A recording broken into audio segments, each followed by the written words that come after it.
Neuro surgery అంటే ఏంటి? Minimally అంటే చిన్న, ఇన్వేజివ్ అంటే కోత. మినిమల్లీ ఇన్వేజివ్ అంటే చిన్న కోతతో చేసేటువంటి సర్జరీ అనమాట. అంటే అమ్మ మనం 2000 సంవత్సరంలోనే ల్యాప్రోస్కోపిక్ షిఫ్ట్ అయిపోయింది అబ్డామిన్ అంతా.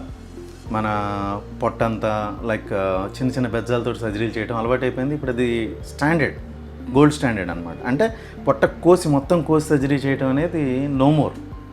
అంటే ఇంకా చేస్తారు, ఎక్కడో బాగా వెనకబడిన సర్జన్స్ వాళ్ళు వీళ్ళు చేస్తూ ఉంటారు, వెనకబడిన రీజన్స్లో చేస్తూ ఉంటారు. బట్ ఈ మినిమల్ ఇన్వేజివ్ న్యూరో సర్జరీ అనేది అంటే చిన్న కోతతోటి, అంటే చిన్న చిన్న బెజ్జాలతోటి మనం సర్జరీ చేస్తాం అనమాట. ఆ సర్జరీ ఎలా చేస్తాము అని అంటే ఇదంతా మన ఆపరేషన్ థియేటర్ సెటప్ అనమాట. సో దీంట్లో నావిగేషన్ ఉంది, దీంట్లో మైక్రోస్కోప్ ఉంది, 4K ఎండోస్కోప్ ఉంది.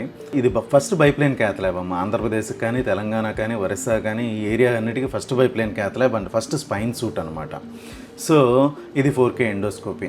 సో మోస్ట్లీ దీన్ని ఎండోస్కోపిక్ న్యూరో సర్జరీ అంటారు, కీహోల్ న్యూరో సర్జరీ అంటారు, లేకపోతే మినిమల్ ఇన్వేజివ్ న్యూరో సర్జరీ అంటారు.